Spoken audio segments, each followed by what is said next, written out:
Hey everybody, it's John Pollock alongside Jimmy Korderas, and this is our preview of WWE Extreme Rules, which is coming up Sunday night from the Prudential Center in Newark, New Jersey. If you're going to go to New Jersey, Jimmy, it better be for a good reason. Is Extreme Rules a good reason? Yeah, I think so. Judging from what we got at Payback between AJ Styles and Roman Reigns, I predict that they're going to pretty much knock it out of the park again. I think they're going to have a really good match, though. Yeah, this is pay-per-view number 2 for this feud, and I have to say, I don't feel like it's run its course. To me, it's been the best feud that's been laid out, where week after week, they are doing very good storytelling with this. You don't quite know where AJ Styles fits in with Carl Anderson and Luke Gallows, and I think that it's got people's interest, and I think you're going to get a really good match, just as we did a few weeks back at Payback. Absolutely, and you know, you wonder sometimes how AJ Styles would adapt to what everybody seems to call the WWE style, and I think he's adapted just fine. I mean, like, there might be some minor tweaks to his presentation, but other than that, he's pretty much done what he does. And I think Roman Reigns has done his best work post-WrestleMania that he's done so far as a singles.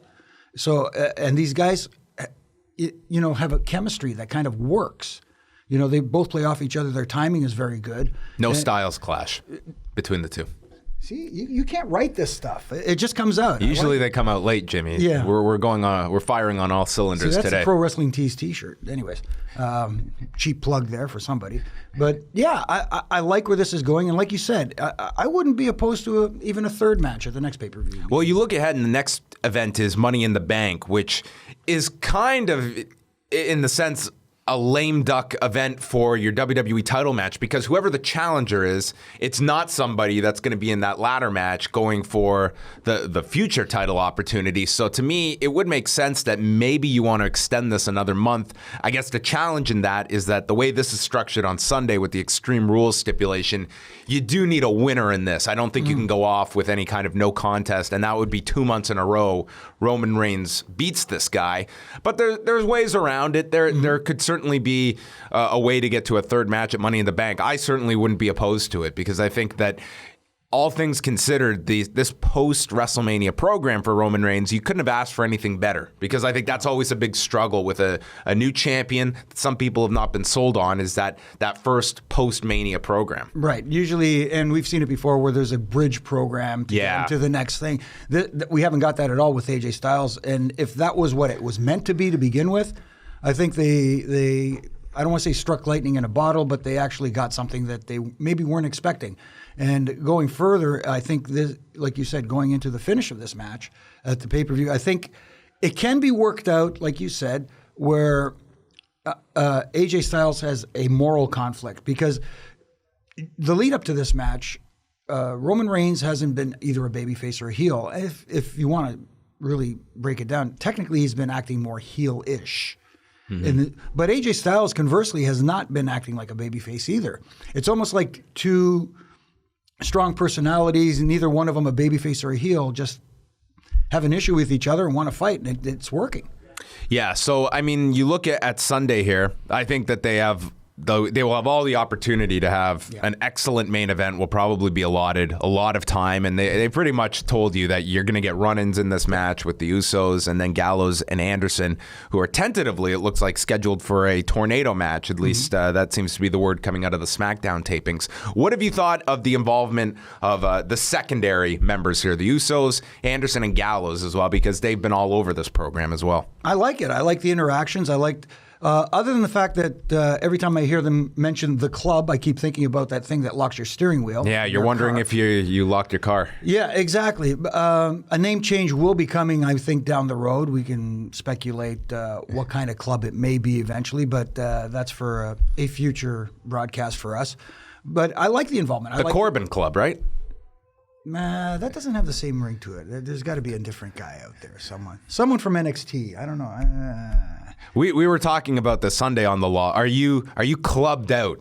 Because we've certainly got a proliferation of clubs in many different organizations across the board. Yes and no. I mean, like, I get it, because it seems to be the hot property right now to have a club of some sort, whether it's a family club using the Usos and Roman Reigns, or the former Bullet Club, now just the club. Other than the name change, other than hopefully a name change coming, I don't have a problem with it because it's almost like a throwback to the era when you had the Four Horsemen, you had the Varsity Club, you had all these different you had DOA, you had those Boricuas. Yeah, I'm throwing that one. The good old days. The good old days, where just everybody belonged to a group and there were like little cliques everywhere.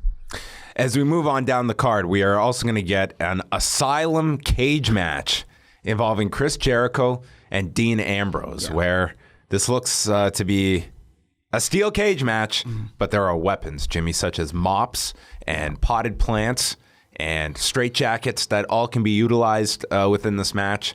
What have you thought about this program? This, to me, is the most polarizing one because I think left to their own devices, I think this would have been a much more serious build-up.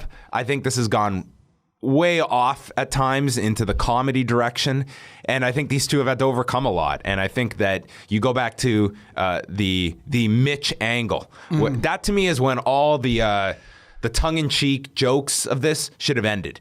He knocks out Dean Ambrose, and suddenly this becomes a big blood feud. He knocks out Dean Ambrose. Instead, the announcers really treated it like comedy, and to me, it's been the guys on their promos that have tried to kind of harness things in to make this a serious program, building up to a cage match. But I think they have gone off the rails at different parts during this particular program. Yeah, I totally agree with that. I mean, there were times where it's like it starts building up to a spot where you like where it's going, but then it takes a step back. And then they kind of regroup and they start going back in that direction you'd like to see them go, especially with Dean Ambrose, because the biggest, I don't even want to call it a complaint, the biggest issue I had with the whole Dean Ambrose character being the lunatic fringe was when he came down with the hot dog carts and the exploding suitcases or briefcases and stuff like that.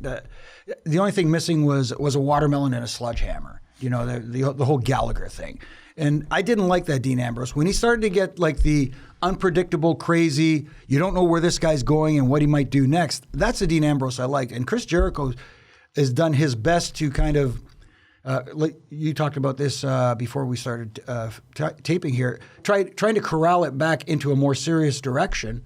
But every time that happens, it sort of takes another right turn back into almost like a comedy kind of thing, like you said. And the first reaction I had when that cage was coming down, I thought, okay, Asylum cage kind of makes sense. But then when I saw all the weaponry and the straitjackets the first thing that popped into my head was a Good Housekeeping match. I was looking for a kitchen sink and an ironing board, didn't see it. Well, we got an isolated shot of the potted plant. I think how serious can you take this? And to me, I go back to that Raw where he smashes it over Dean's head.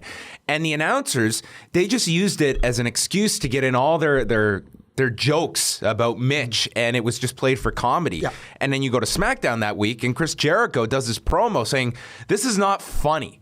I hit this guy with a blunt object and put him in the hospital.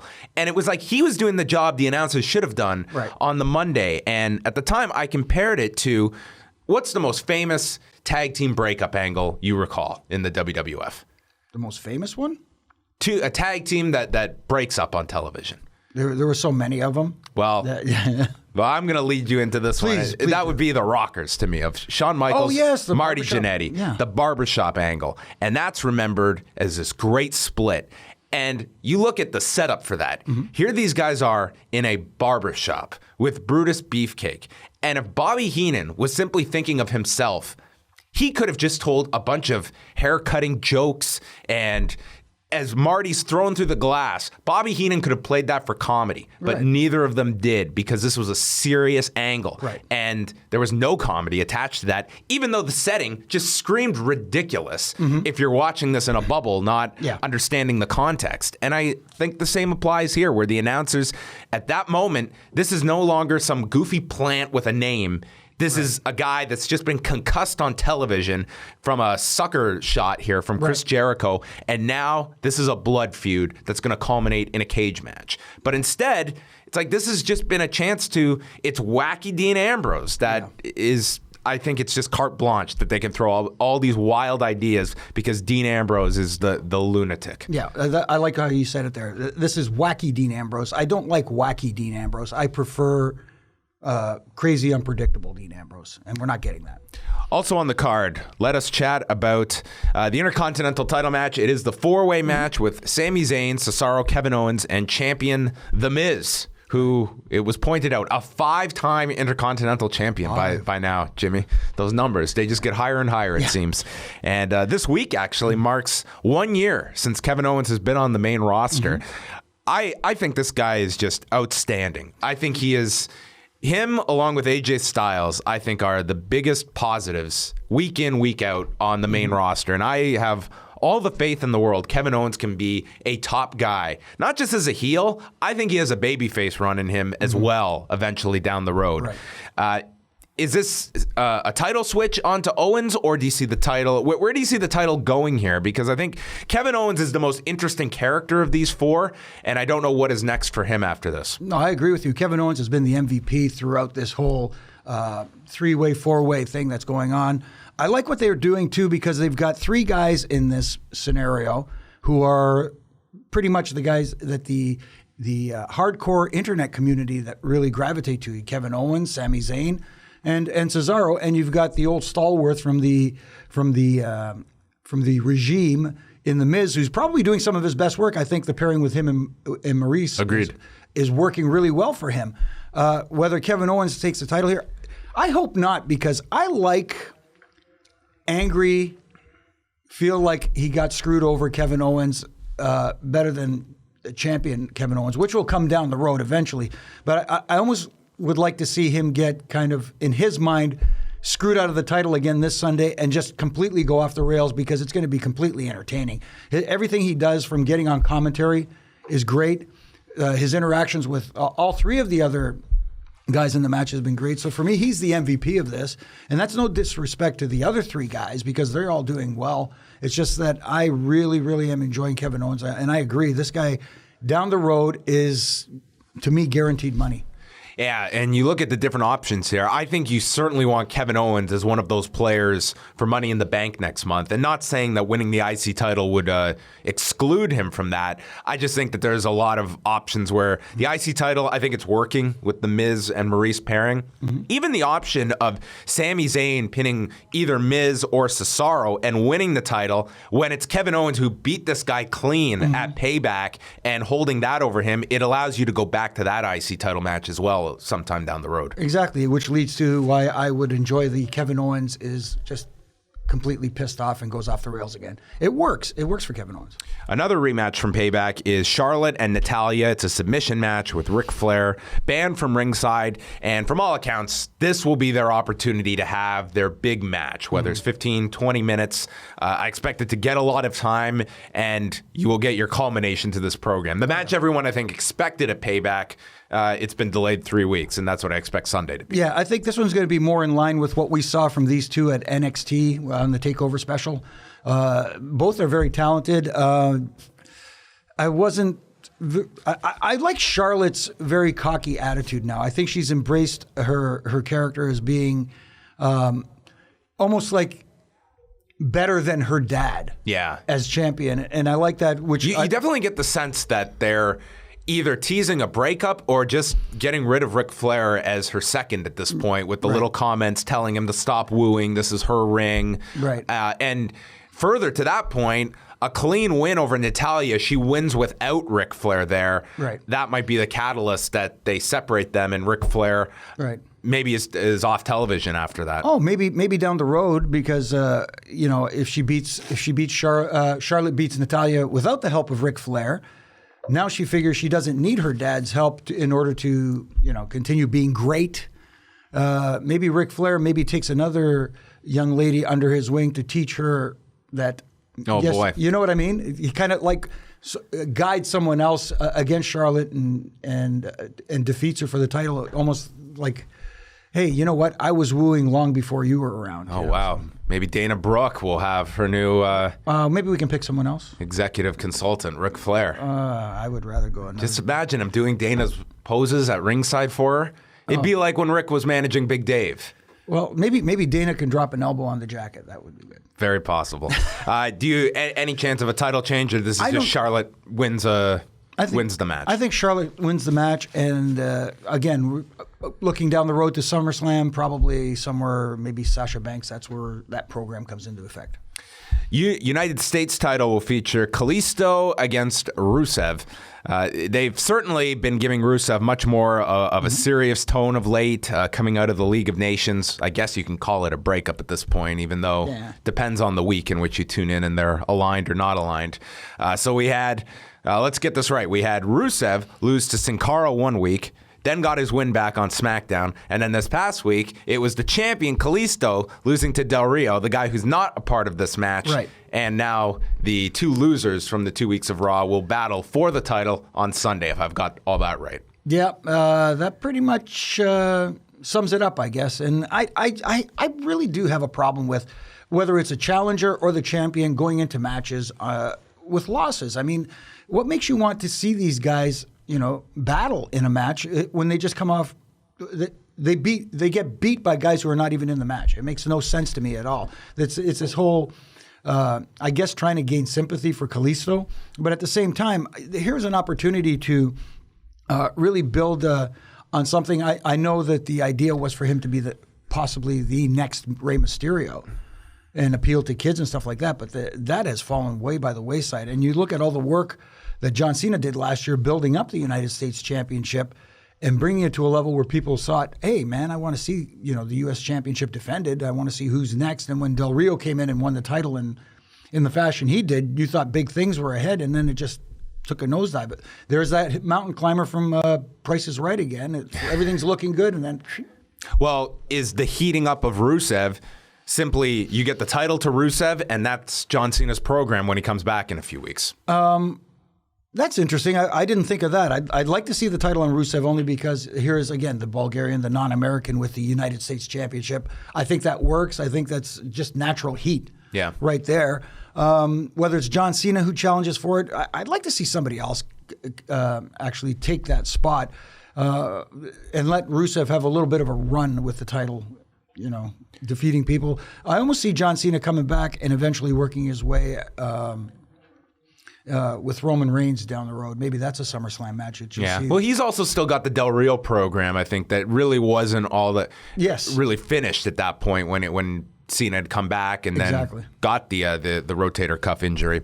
So beyond that, we've also got, what else do we have left on this show to talk about? Baron Corbin and Dolph Ziggler is a no DQ match, which is going to be on the kickoff portion. I mean, it's just a match, and I think Baron Corbin wins clean. Has to. I guess this just had to be given the no DQ treatment, just cause. Well, I'm just hope that Baron Corbin doesn't go on Facebook or Twitter and complain about being on the pre-show or anything like that. That's right. Or have any of his merchandise that he's going to try and market on his own, such as weightlifting belts or anything of that nature. And of course, I did blank on the tag title match with the New Day against the Vaudevillains. I wouldn't rule out the idea of a title change. The New Day have had these titles a long time, and they don't really have any challengers that are really set moving forward. A title change gives them a reason to continue this. So I could see a title change. It's possible. But the New Day, certainly a very hot act, and they don't have a whole lot of challengers at this point. No, and just when you thought that the tag team division was building up again, it's kind of like... status quo, so to speak. With the Vaudevillains, I'm actually a little impressed. I was worried about the transition and how their personas would translate. Their transition from NXT to WWE, or from in the time machine, and the transition the audience had to make from the 1800s to the present day. I was going to comment on the time machine, but I decided to just... I'm very entertained by the New Day. I love their most of their stuff. I will say most of their stuff, not all of it, but I love most of their stuff. The time machine thing and the effects and the Scooby-Doo thing that was going on with the weird. If you haven't watched Raw yet, once you get to that, why don't you leap into the future past that segment? Yeah. I wish I had a time machine on Monday night just to fast forward myself, but it didn't work for me, and.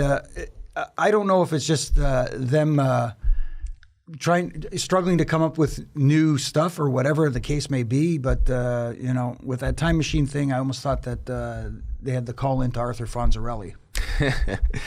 One final thing, a guy who is not booked for Extreme Rules, but I could very well see being thrown into a singles match late, is Big Cass, who has been focused on heavily since Payback, and you can tell that they see big things in this guy. Yes. Running through Devon in a minute this past week, the prior week, the show was built around him challenging Jericho in the main event slot of Raw. Mm-hmm. So you can see that they're very much have high hopes for him. What have you thought of Big Cass? Because I see him in this singles role that I'm not so sure they're just going to revert back to a tag team whenever Enzo's ready to come back at this point, because I see him as a big singles project for the company, whether he's ready for it or not yet. Well, that first week he came out as a single and got on the mic and got over. I could almost picture what was going on in Gorilla. I could just see everybody's eyes go like this. Wow. Because here's a guy who's almost 7 feet tall. He's got the look that they like. He's actually pretty good on the mic. Mind you, I didn't like this past Monday when he started referring to the Steve Urkel stuff was awful. and the Fred Flintstone stuff. They've got to be careful with stuff like that, because there is a novelty phase right now where Enzo and Cass are a hot act, but you go too much in that direction, that crowd will turn on this guy with material like that, and they should have learned from Roman Reigns exactly what was a killer to that guy was some of the awful tater tots verbiage he was given. given. And the thuffer and thuckatash, really terrible stuff. That's what turned a lot of fans off on Roman Reigns, and they still haven't forgiven him for that. And that's not his fault, because that's what he was given to say. And that's the same thing with Big Cass here.